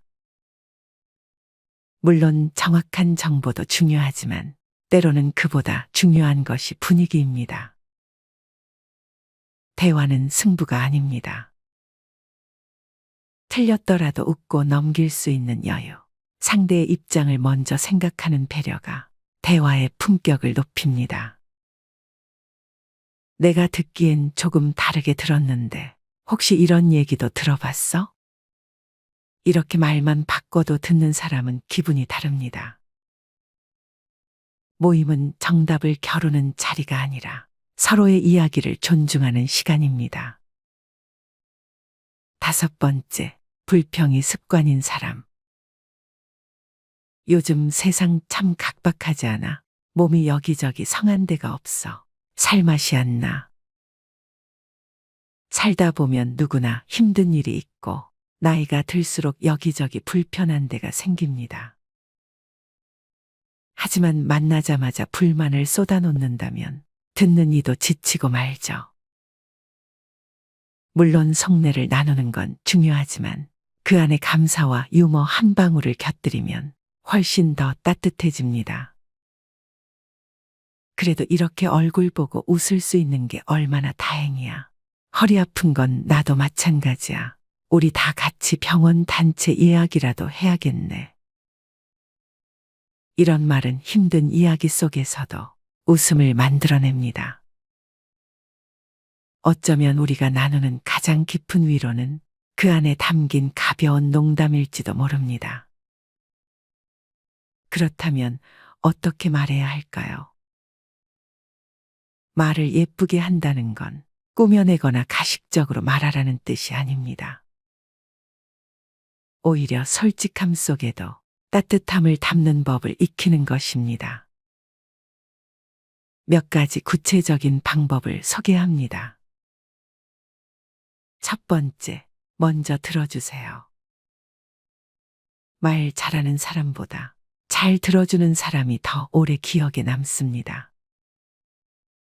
상대가 말을 마치기도 전에 내 의견부터 말하지 말고, 그래서 어떻게 됐는데? 그럴 땐 참 힘들었겠다. 처럼 반응하며 듣는 연습을 해보세요. 때론 말보다 고개 끄덕이는 몸짓 하나가 더 큰 위로가 됩니다. 두 번째, 부정 대신 공감으로 바꿔보세요. 그건 안 돼. 대신 그렇게 생각할 수도 있겠네. 그거 틀렸어. 대신 내가 아는 건 조금 다르지만 그런 얘기도 있었구나. 이렇게 말하면 상대도 방어적이지 않고 마음을 엽니다. 부정은 거리를 만들고 공감은 다리를 놓습니다. 세 번째, 표정과 함께 말하세요.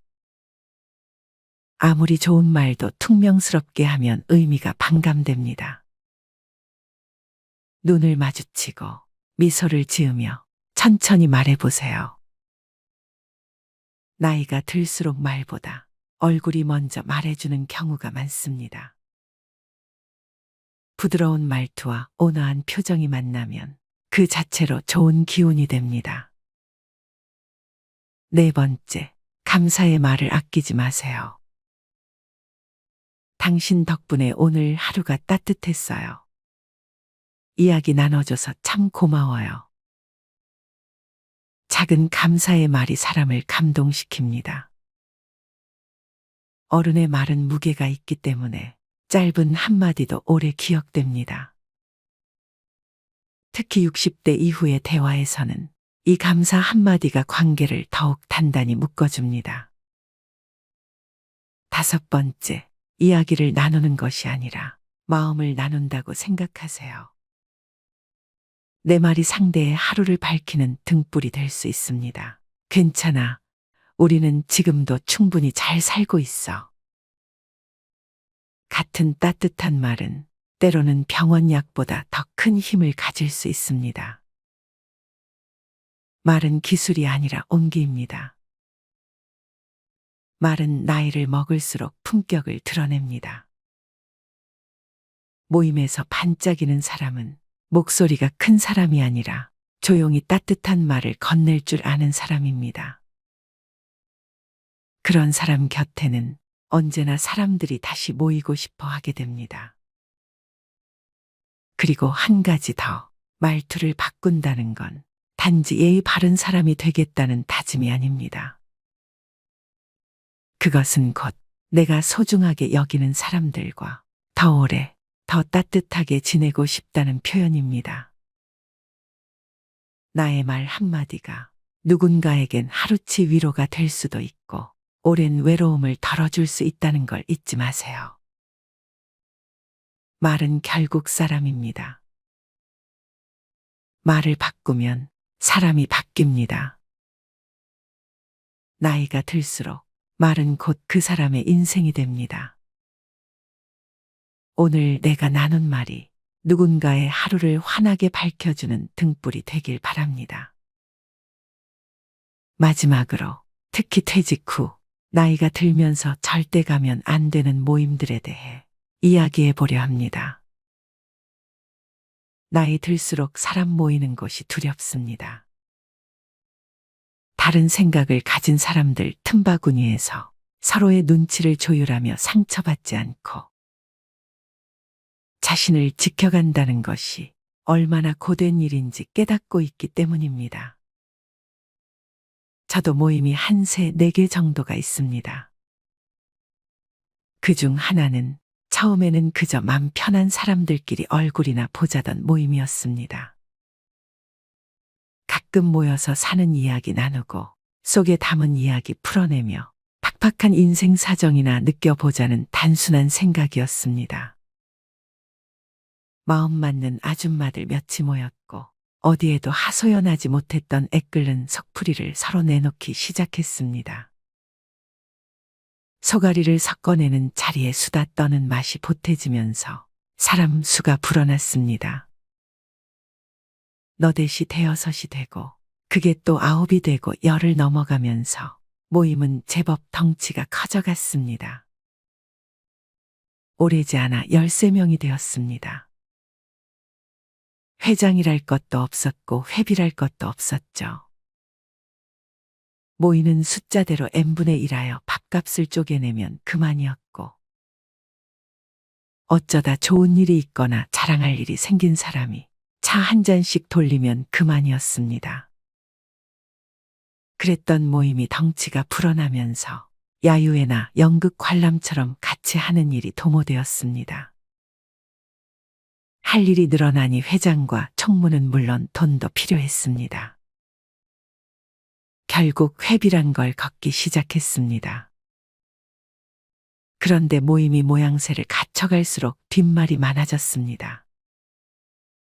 그저 얼굴이나 보자던 단순한 계산이 생각지 못한 방향으로 흐트러지고 있었습니다. 너댓이 움직일 때는 다 같이 알고 처리하던 일들이 몇만 아는 일로 끝나기도 했고 연락할 시간이 부족하다는 이유로 회장의 단독 처리가 늘어갔습니다.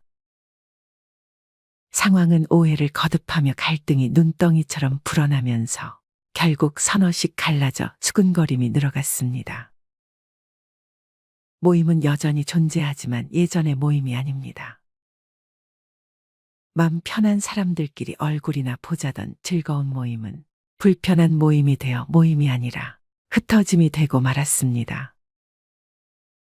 사람은 모이는데 마음은 흩어지는 아이러니 속에서 불편하고 뒤탈 많은 모임으로 전락하고 말았죠. 동네 아줌마들 모임 하나도 이럴진데 개인적 목표가 각기 다른 큰 모임이야 더 말해 무엇할까요?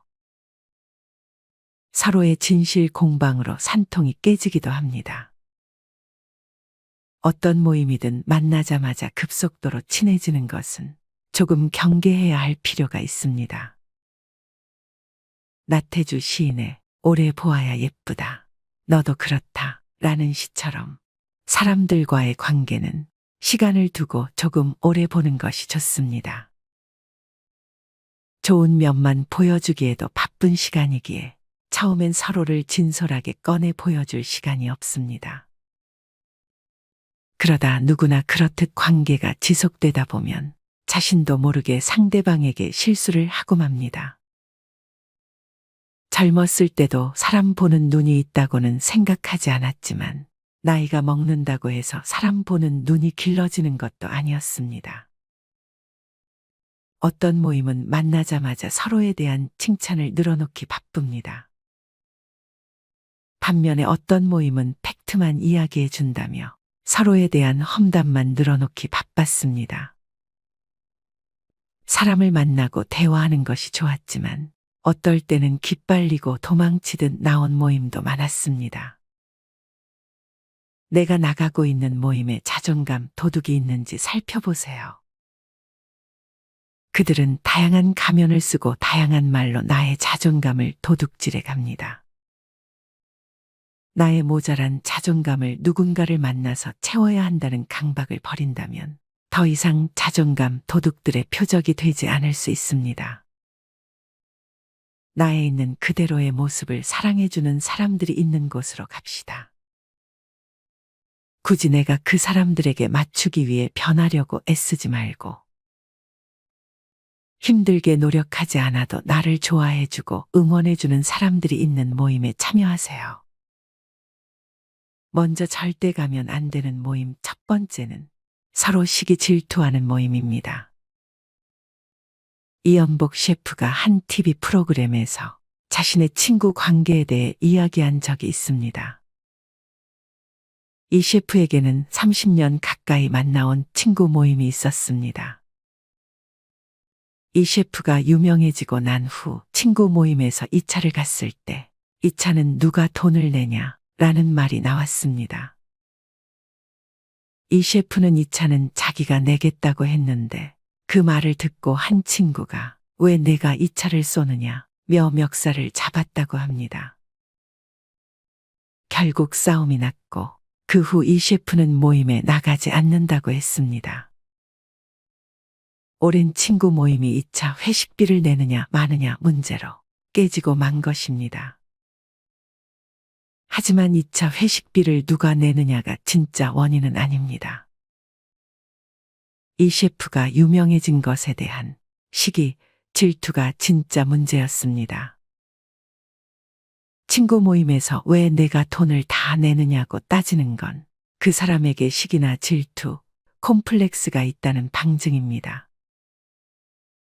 얼마 전 비슷한 이야기를 다른 친구로부터도 들었습니다. 이 친구 역시 사회적으로 성공에 어느 정도 지위가 있고 돈도 많이 벌고 있습니다. 이 친구가 고교 동창 모임에 참석했다가 모임 중간에 나오면서 오늘 회식비의 반을 내고 가겠다고 말했습니다. 그런데 다른 동창이 내려면 다 내지 왜 반만 내냐 며 뭐라고 했습니다. 친구 사이에 장난스럽게 한 말이라면 별 문제가 없습니다. 하지만 말투나 표정을 보면 그 말이 장난인지 진심인지 선의인지 악의인지 정도는 구별할 수 있습니다. 그 동창은 악의로 한 말이었고 돈도 많으면서 왜 반만 내느냐는 의미였습니다. 회식비 반을 내겠다는데 왜 다 내지 않느냐고 뭐라고 하는 것도 보통의 경우 하기 힘든 말입니다. 이것도 친구에 대한 시기, 질투, 콤플렉스가 마음에 있어서 그렇습니다. 결국 이 친구도 동기 모임에 더는 가지 않게 됐다고 합니다.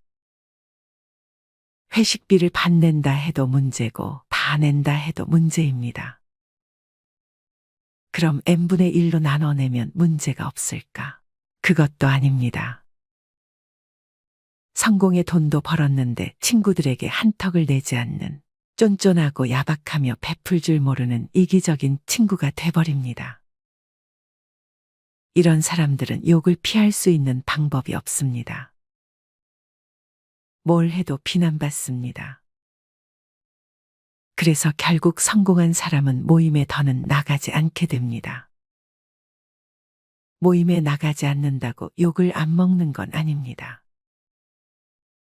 성공하기 전에는 모임에 나갔는데 성공한 다음부터 나가지 않으면 옛날에는 안 그랬는데 이제는 변했어 라며 비난받습니다.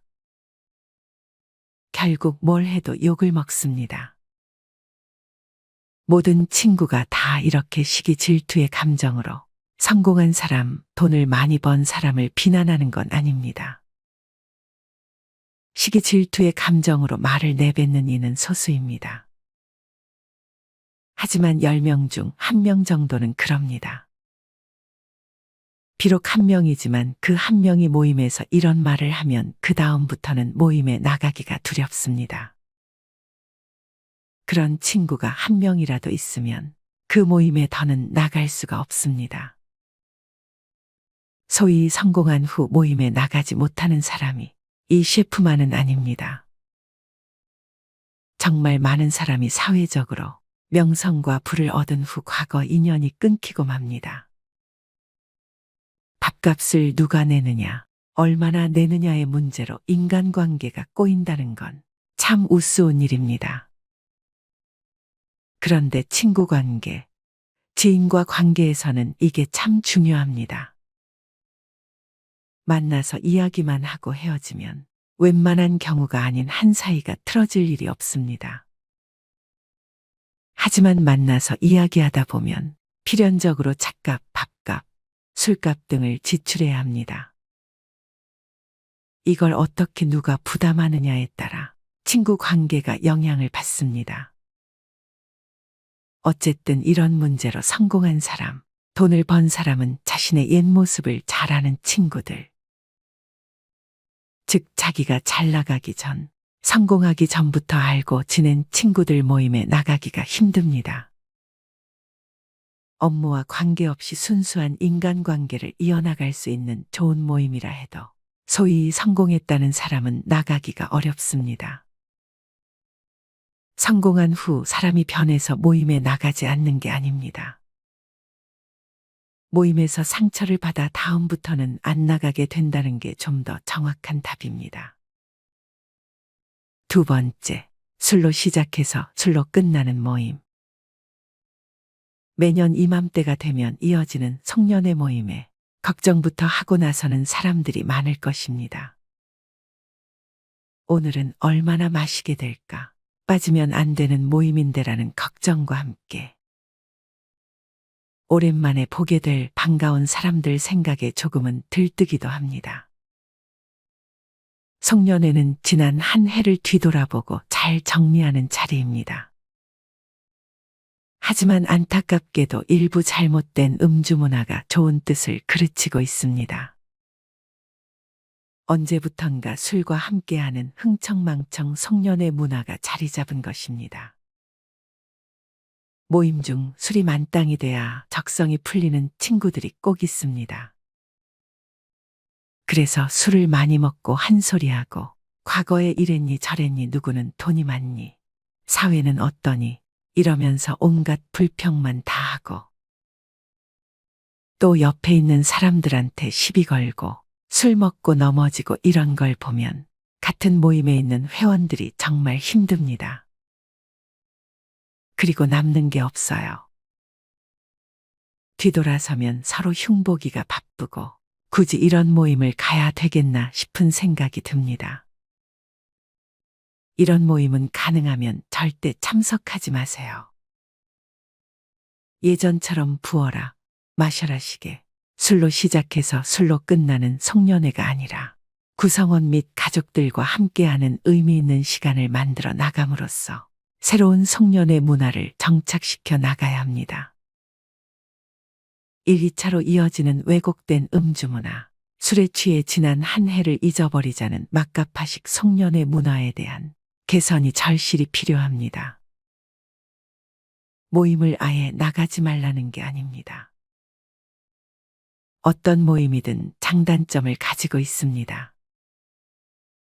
사람과의 소통이 이루어지는 공동체는 그만큼 제약되는 부분과 허용되는 부분으로 어느 정도 나눠지는 것 같습니다.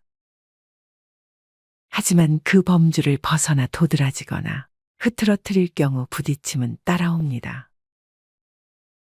그만큼 인간관계에서 발생하는 문제가 큰 것 같다는 생각을 해봅니다. 좋아하는 분야의 것들을 공유하고 의견을 나누고 교류하는 일은 참 매력적입니다. 서로 엮어주는 끈과 같은 역할을 해주며 서로 성장하는 곳이 되고 있다면 그 모임은 잘 굴러가고 있다고 말할 수 있습니다. 하지만 자신의 역할을 이해타산적으로 생각하고 불편함만을 호소한다든지 자기만이라는 생각으로 피해의식을 갖고 모임에 임하고 있다면 그 구성원들 사이에 파열음이 일게 되어 있습니다. 작은 일도 자기만 한다고 생각하며 매번 컴플레인을 하는 경우도 종종 마주합니다.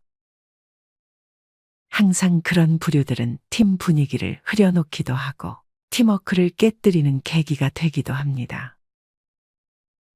봉사라는 단어를 사용하지만 봉사가 아닌 자신에게 이득이 가는지에 대한 여부를 따지는 경우도 많이 보게 됩니다. 이렇게 모임을 결성하기도 힘들지만 유지하는 것은 더욱 어렵다는 생각을 해봅니다. 매해 성장하는 모임들은 누군가의 양보와 배려, 그리고 주인의식으로 이루어지는 것임을 잊지 않았으면 합니다. 보이는 것이 모두 진실이 아니듯 그 이면에 땀 흘리는 이들의 참모습을 볼 수 있어야 합니다. 그래야 서로 감정을 공유하고 오래가는 모임이 될 수 있다고 생각합니다. 우리 주변에는 많은 모임들이 있습니다. 어떤 목적으로 공동체에 참여할 것인가 한 번쯤은 심사숙고하는 시간을 가져보길 바랍니다. 오늘의 이야기가 도움이 되셨다면 구독과 좋아요 부탁드립니다. 그리고 여러분의 생각도 댓글로 남겨주세요. 여러분과 소통하는 시간이 저에게도 큰 의미가 됩니다.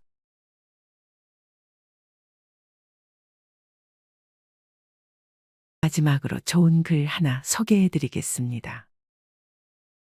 이 글을 들으면서 여러분들이 살아온 인생을 한번 돌아보시길 바랍니다. 이젠 나 스스로를 사랑해야 한다. 우리는 이 세상에 올 때 혼자였다. 갈 때도 동반자가 있을 리가 없다. 사람으로 사는 것은 필경 외로운 일일 것이다. 고독을 즐기다가 새로운 인생을 만난 사람도 있고 오랜 동행의 종지부를 찍은 사람도 있다. 내 삶의 가치는 결코 타인에 의해, 타인이 만들어 놓은 상황에 의해 매겨지는 것이 아니다. 내가 나를 어떻게 바라보느냐, 내가 내 삶을 어떻게 살아가느냐에 따라 달라질 것이다.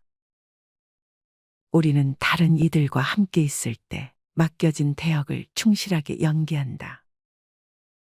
늘 정해진 각본대로 따라하는 훈련이 자신의 진정한 모습을 잃어버리게 만든다. 당연히 스스로를 솔직하게 대면하지 못하는 사람이 생기기도 하고 자기 자신을 평가하고 투자하는 데 철저히 인색했다. 혼자인 사람은 가장 자유로운 사람이다. 그러나 사람들은 자신의 배역에 익숙해져 있는 터라 이런 자유를 마주하게 되면 오히려 충격에 빠진다. 그래서 상당수의 사람들이 혼자라는 사실을 참을 수 없어 한다. 혼자는 곧 외로우며 공허하고 단정짓고 착각 속에 빠진다. 하지만 사람은 모두 자신의 길을 당당히 걸어가야 한다. 이젠 자식도 배우자도 일상의 삶에서 잠시 내려놓고 그들만큼이나 사랑한 열정을 오래 잊고 지냈던 나 자신과의 사랑을 위해 사용해 보기로 하자. 이젠 나 스스로를 사랑해야 한다. 내가 나를 사랑해주지 않으면 누가 날 나만큼 사랑해줄까? 최근에 혼자만의 시간을 누려본 기억이 있는가? 혼자서 여행을 가본 적이 있는가? 스스로 고독한 여행자가 되어보자. 한밤중 덜컹거리며 달리는 기차에 앉아 창밖으로 스쳐 지나가는 불빛을 바라보자. 고독은 생각을 풍성하게 키우고 그 차원을 높여준다. 많은 생각이 부담스러운가? 생각이 많은 것은 좋은 일이다. 그것을 조용히 음미할 때 우리의 영혼은 성장한다. 열심히 가정을 지키면서 살아온 나 자신을 마음껏 칭찬하자. 열심히 일하면서 지나온 내 삶을 한껏 사랑하자. 정성껏 마음 주고 걸음 좋은 내 이웃들을 중심으로 사랑하며 칭찬하자. 이젠 이만하면 쉴 자격 충분하니 더 이상 달려가지 못하더라도 달래고 추스릴 시간을 주자. 수고했다. 애썼다. 육신이 너덜너덜해질 만큼 약해진 나 자신에게 위로와 칭찬과 용기를 보내주자. 욕심부리고 때를 쓰고 푼 나 자신조차 따스하게 보듬으며 이해해주자. 잠시 거울 속에 내 얼굴을 정면으로 쳐다보자. 노화를 느낀 언젠가부터 자세히 보기 싫어진 내 얼굴이지만 오늘은 거울 속에 내 얼굴을 정면으로 뚫어져라 바라보자. 10년 전, 20년 전, 30년 전 사진의 내 얼굴을 생각하며 구석구석 찬찬히 현재의 내 모습을 바라보자. 저렇게 늙어가는구나. 나는 우울하고 안쓰러운 마음이 들 것이다. 그 얼굴에는 굴곡의 세월과 기쁨, 서러움의 시간이 묻어 있고 사랑과 이별과 망각의 시간들이 묻어 있다. 내 얼굴이지만 수많은 세월 동안 진지한 대화 한 번 없이 남의 물건처럼 방치해둔 내 모습이다. 언제 이렇게 수많은 주름살이 얼굴을 도배했을까? 언제 이렇게 떨어진 꽃잎의 색깔처럼 피부는 갈색 침전이 되었을까? 한때는 거울 속에 저 얼굴에도 신혼의 싱그러움이 있었다. 애들 초등학교 입학식 때 희망에 찬 젊은 부모의 기계가 있었을 것이다. 경제적 궁핍함에 힘든 세월 속에서도 꿋꿋이 웃음을 잃지 않던 얼굴이었고 애들의 교육 문제로 일희일비하던 극성스런 부모의 얼굴이었다. 갑자기 먼 길 떠나는 부모님과의 영원한 이별을 회한의 눈물로 보내드린 얼굴이었고 지금은 당시 부모님의 얼굴로 쓸쓸히 거울 속에 있다. 낯설게 변해버린 굳은 무표정의 얼굴에게 이젠 진정으로 좋은 표정을 선물해주자. 지난 세월 근심과 걱정 속에서 찌들어간 내 얼굴에게 앞으로는 웃음과 희망을 전해주고 더 이상 주름살은 남겨주지 않도록 노력하자. 열심히 살아온 내 얼굴에게 그동안 너무 고마웠다고 말해주자.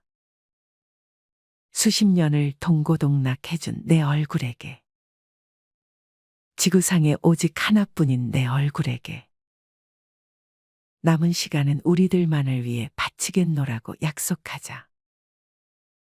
생각은 말이 되고 말은 행동이 되며 행동은 습관이 되고 습관은 삶의 변화를 준다.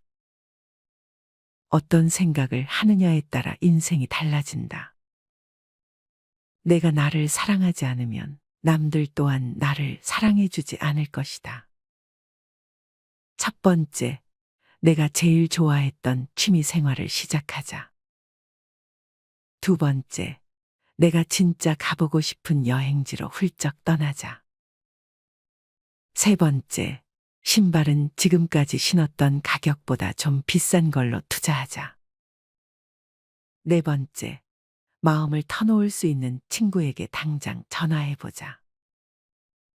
다섯 번째, 아직 용서해주지 않았던 사람이 있다면 가슴을 열고 용서해주자. 그러면 내가 편해진다. 여섯 번째, 거리가 멀더라도 맛집으로 이름난 식당을 찾아 나 자신에게 음식 선물을 해주자. 일곱 번째, 매일 아침 눈을 뜨는 순간 나는 사랑받기 위해 태어난 사람이고 지금 이 순간이 가장 행복한 사람이라고 외치자. 이 글을 읽은 모든 사람이 과거에 어떻게 살았던 지금 당장부터 행복했으면 한다. 거울 속의 낯선 나를 이젠 진정 사랑하는 대상으로 친하게 지내며 먼 훗날 영원한 안식 여행을 떠날 때 너와 나 우리는 행복한 삶을 살았다고 말할 수 있었으면 얼마나 좋을까. 내가 먼저 내 얼굴을 사랑해라고 말하고 바로 행동을 했으면 합니다. 나를 업신 여기지 말고 위대하고 또 위대한 소중하고 귀한 사람이 당신임을 잊지 말고 살았으면 합니다. 나는 지구상 하나뿐인 내 얼굴을 사랑합니다. 왜냐하면 한평생 희노애락을 같이 경험하며 살아온 얼굴이니까요. 이제는 늦기 전에 인생을 즐겨라. 아주 오래 살 것처럼 행동하면 어리석다. 걷지도 못할 때까지 기다리다가 인생을 후회하지 말고 몸이 허락하는 한 가보고 싶은 곳 여행하라. 혹시 병 들더라도 겁먹거나 걱정하지 마라. 태어나서 늙고 병들고 죽는 것은 누구에게나 오는 것 아닌가. 몸은 의사에게 맡기고 목숨은 하늘에 맡기고 마음은 스스로 책임져야 한다. 자식들이나 손자에 관한 일은 눈으로 보고 귀로 듣기만 하고 입은 꼭 다무셔라. 자신이 자신을 최고로 여기고 자신을 대접하며 살다가 생로병사에 순응하며 살자. 머물듯 가는 것이 세월인 것을